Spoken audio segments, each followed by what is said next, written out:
What is up, everybody? Welcome back to another edition of the Sheehan Show with me, Sean Sheehan, here on Sherdog.com. And today I'm looking ahead to the big PFL card going down in the Grand West Arena in Cape Town, South Africa on Saturday, July 19th.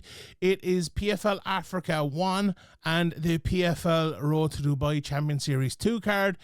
And I'm going to look ahead to a few of the fights and a few of the names you should be looking forward to seeing this weekend. So I'm going to talk about the main event first between Johnny Eblen and Costello van Steenis. Then I'm going to give you some names to look forward to in the PFL Africa tournament this year.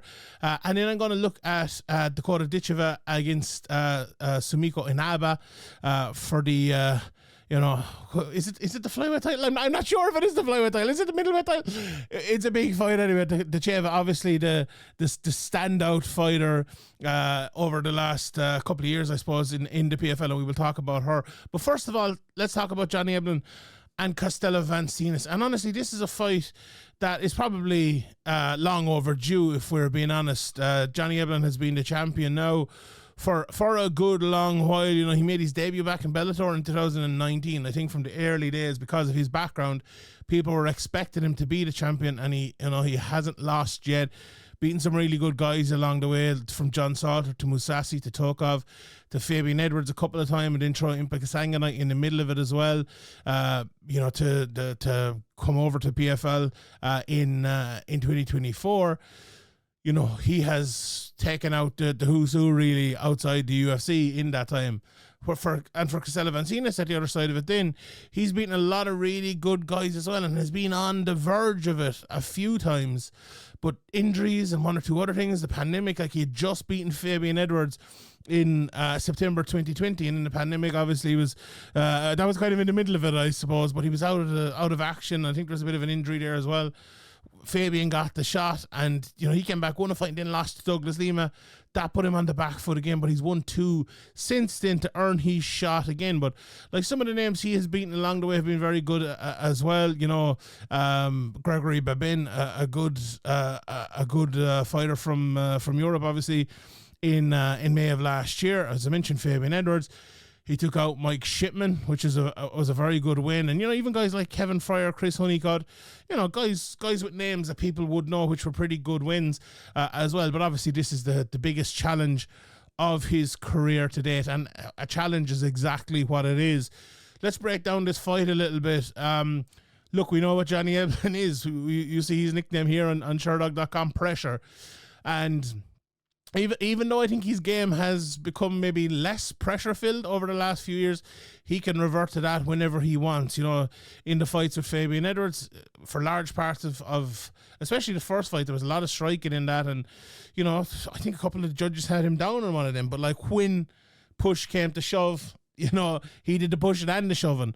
And even in that fight, where he landed some big shots and, hurt Edwards on the feet, he's able to hurt Edwards on the ground as well, but he's able to hurt other people on the ground, like Tokov, very good wrestler, well-rounded fighter, and he's able to decision him, like take down Musasi the way he did so easily. He's an elite fighter on the ground, but at 33 years of age, he's really come into his own as an all-round, very, very good fighter. And what's the funny thing about Eblen is it feels like he's been on the bench forever, but he did fight twice last year, and it's October, so it is 8 months-ish since he's been out. Look, it's a long way out for a guy, I suppose, in his prime, but it's not, it wasn't like he was out a year or 18 months or anything like that. So he'll be coming in here fresh, and if he can beat Costello van Steenis, obviously there's a tournament going on at the moment in the PFL as well. Could it be Fabian Edwards again? Could it be Dalton Rasta? I suppose we will see. But for this matchup, that takedown and pressure, it's exactly what he's going to try to be doing.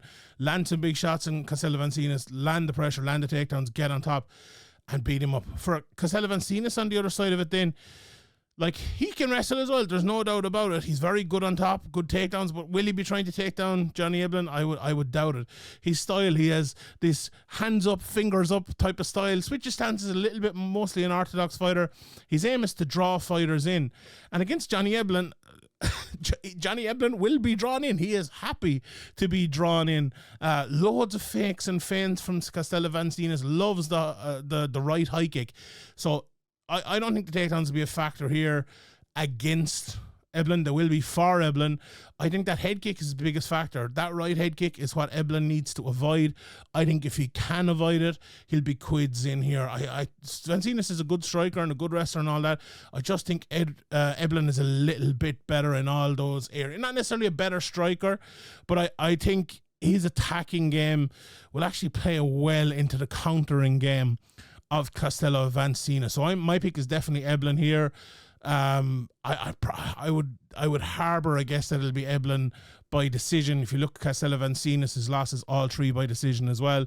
You know, Eblen has a good few finishes in his career, but he also has 9 decisions and 7 inside the distance. So Johnny Eblen is the pick there. That's my breakdown of that fight, because I think it's going to be a good battle of a fight, and I think it's kind of a battle of a fight that Eblen will pull away in. But I think, you know, both of those guys, and you know, for Eblen it's fine because he's a front runner. He's 16-0. You know, he hasn't had to do it much apart from that Edwards fight once. But for Costello Van Steenis, I think he is the type of guy that, you know, won't give in to a guy like Eblen, which I think a lot of people will because of how good he is. So that makes for, to me, a pretty good proposal with this fight. So we'll see how that one goes. But the pick is Eblen, and the pick is Eblen via decision. Right, let's talk about some of the undercard and some of the PFL Africa names that I want to mention to you here. I'm going to pick out 2 bantamweights. I'm going to pick out 2 heavyweights as well, and maybe just a quick mention of a couple of other guys as well on here. Let's start with the bantamweights. The first guy I want to pick out is Nkosi Ndembele, 8-3. He is he's fighting Mohamed Atef, who's 5-2, who's a good solid pro. But this guy is probably the guy to look out for in this division, apart from maybe the next guy. You know, the guy with the most high level opponents and all of that. He's been fighting in Brave for his whole career. Literally every single fight in his career so far has been in Brave. He fought in the IMAFs as an amateur. You know, he's been in there with some really, really, really good guys, but as an amateur. And as a pro, he fought Jose Shorty Torres 3 times. He lost the first fight, split decision, and then beat him twice after that as well. The second of those fights was around this time last year. He fought in December and actually lost a decision, but you know, he's in a perfect place, I think, to bounce back from that. He's a really good, well-rounded fighter. Watching bits and pieces of him there again over the last while, like, he's just a really good, you know, technical guy, and he's a striker as well. You know, if you're to beat him, you're going to take him down and you're going to beat him on the ground. You know, Mahmoud Atif, you know, he's from the bits and pieces I've seen of him, he's a striker as well. You know, he's came from the other side of it, the UAE Warriors, and the knock I would see, he Nauris Abaz, who fought last week, who's a good fighter, but not amazing. He beat him on the ground. I wonder, will we see a little bit more of Ndebele's ground game in this fight? I know I said he's a striker, but I think he might have the advantage on the ground in this one as well. But he's definitely a guy I'll be looking out for in that bantamweight division. The other guy to look out for in the bantamweight division is a countryman of mine, Franz Malambo. Obviously, Franz has been around for so long now, 15-6, and one of those guys, and maybe I'm a little bit biased here because of his Irish background, but a guy who just hasn't got the breaks over the last few years. Like, it's 2 years since Franz fought, which to me is crazy at 34 years of age. Like, he lost to Khurshid Kakarov in, you know, it was kind of a flash knockdown. You kind of bounce back up again. Like, I have no problem with the stoppage necessarily, but like, you look at the guys he's beaten before that, Maktar Benassi and Rashid Alhaz, 2 guys who've really stood out in the PFL tournaments. Like, Benassi had a great win last week. Alhaz got to the finale last year of PFL MENA, and like, that was to end what was it? 1, 2, 3, 4, 5, 6, 7 fight win streak. Like, he's only lost in the last 12 fights before that was Ricky Bandejas back in 2020 when Ricky was at the top of his game. He beat Dominic Wooding, the Cage Warriors champion, beat Nathan Grayson as well. He's some really, really, really good wins, those Franz. And like, his losses, again, Bandejas, Kakarov, Aiden James, fought Stephen Loman twice, and one of his early wins was like a mixed rules fight, which does that even count? I don't know. Franz is such a good boxer, such a good fighter on the feet. His opponent, Okoyonya, 5-0. I'll be honest, I haven't been able to find a whole lot of him. The AFC fights are sometimes hard to find, but he's been fighting for the last couple of years. A lot of decisions in his career. The bits and pieces I did find of him. He looks like a guy who's well-rounded, who can fight maybe in all areas. But again, if Franz is taking this on short notice as well, if Franz is on it, you'd have to fancy him. Let's talk about the heavyweights. Abraham Babley is definitely a guy that stands out to me. He's lost his last 2 fights in a row, but he fought Slim Trabelsi and Rodrigo Nascimento in those 2 fights. He's fought very, very high level. He went to split decisions in both of them. I thought he won the Nascimento fight, to be honest, if memory serves me correct. This guy is a very, very good heavyweight, and with all due respect to his opponent, Badir Medkouri, and some of the other lads in this heavyweight division, I don't know if they might have fought to the level of him. I'm looking at some of the names on his opponent's list, and honestly, there isn't a name that stands out to me there that I would know firsthand without going into all of it. Look, from the bits and pieces I've seen of him, he's a big knockout artist as well. That can be an issue, I think, at time for Babley, because he wants to be the knockout artist, and you know, if someone else is attacking him the way he wants to be attacked, it doesn't always go his way. But I think he's talented, and I've always thought he's talented. And 29 years of age is only a baby, let's be honest, for a heavyweight. So this, and here's another bit of honesty. I'm not sure this will go well for him, this tournament, but this is his opportunity. Like, he should go in here, he should run through this tournament. Another guy I'm looking forward to in the heavyweight division is Michael Grogu.